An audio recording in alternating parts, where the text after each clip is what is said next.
દિયોદરમાં દબાણો સામે તંત્ર એક્શનમાં આવ્યું છે। આંબલીવાળા કાચા વિસ્તારમાં દબાણ હટાવવાની કાર્યવાહી શરૂ કરવામાં આવી। ગ્રામ પંચાયત દ્વારા નાના દબાણો સામે કાર્યવાહી હાથ ધરાઈ।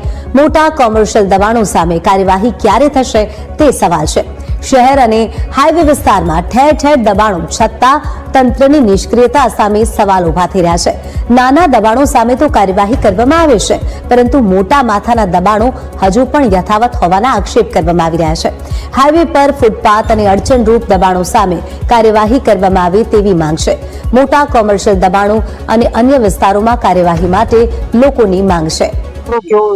સરકાર કરીને કે આ નાના દબાણ છે તો નાના કોક મજૂર વર્ગનું માણસ રહેતું હોય તેના માટે પુષ્કળ દબાણ કરી અને તંત્ર આવી અને દબાણ કરીને તોડફોડ કરી નાખે, બરાબર।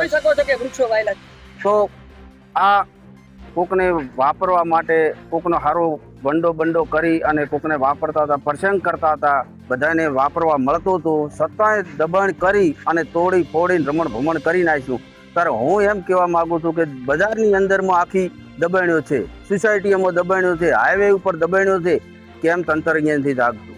આ નાના ગરીબ માટે તંત્ર તોડવા તૈયાર થઈ ગયું હોય તો નહીં અમારી અદાલત હોભળે અને અમારી વિનંતી નહીં હોભળે તો જો થરાદ વાવ જિલ્લામાં પહોંચશું, કલેક્ટર કન પહોંચશું, ગાંધીનગર પહોંચશું, પણ અમે અદાલત પાસે બેસીશું। નાના જેટલાના તૂટ્યા છે ને એટલા બધા જઈને અમે ધરણા કરીને બેસીશું। કારણ કે તોડો તો બધાનું તોડી નાખો, કોઈ દબાણ નહીં રહેવા દે। દબાણોની અંદર સર એવું છે કે જ્યારે અમારા દબાણોની અંદર એવું દબાણ નથી, પણ જાણે વૃક્ષો વાવ્યા છે નાના એવા થોડાક, જેથી કે ગાયો કે કોઈ પશુ વૃક્ષો ન ખાઈ જાય, નાના છોડવા ન ખાઈ જાય, એવું અમારી સોસાયટીની અંદર અમે એવું કરી રહ્યા હતા। એના પ્રમાણમાં લોકો દ્વારા એવું તંત્ર દ્વારા એવું પ્રેશર આપવામાં આવ્યું કે તમે દબાણ કરી રહ્યા છો। અમારા જ્યારે દબાણો તોડી રહ્યા છે, દિયોદર ગામની અંદર અનેક પ્રમાણમાં દબાણો છે, જેવો અમારે દિયોદર ગામની અંદર એક આંબલીવાસ છે, એની અંદર પણ મોટા પ્રમાણની અંદર એવા દબાણો છે કે સરકાર એના પાછળ કોઈ તંત્ર કોઈ કાર્યવાહી કરતું નથી। દિયોદરની અંદર એવા રોડના ફૂટપાથ ઉપર એવા દબાણો કે પુષ્કળ પ્રમાણમાં છે, જેઓ દુકાનો પણ બની ગઈ છે, દિયોદરમાં પણ દુકાનો એટલે ઘણું પુષ્કળ પ્રમાણમાં એટલું દબાણ છે।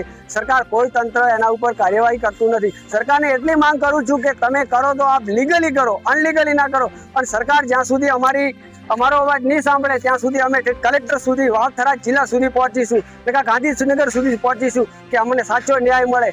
કારણ કે જે નાના માણસોને જે દબાણ આપવામાં આવી રહ્યું છે, પ્રેશર આપવામાં આવી રહ્યું છે, એને પરેશાનગીથી કરવામાં આવી રહી છે, કે મોટા માણસોને કોઈ કરવા નહીં। જ્યારે દબાણ તો પુષ્કળ પ્રમાણમાં છે દિયોદરની અંદર, તંત્ર એનું કોઈ એક્શન લેતું નથી।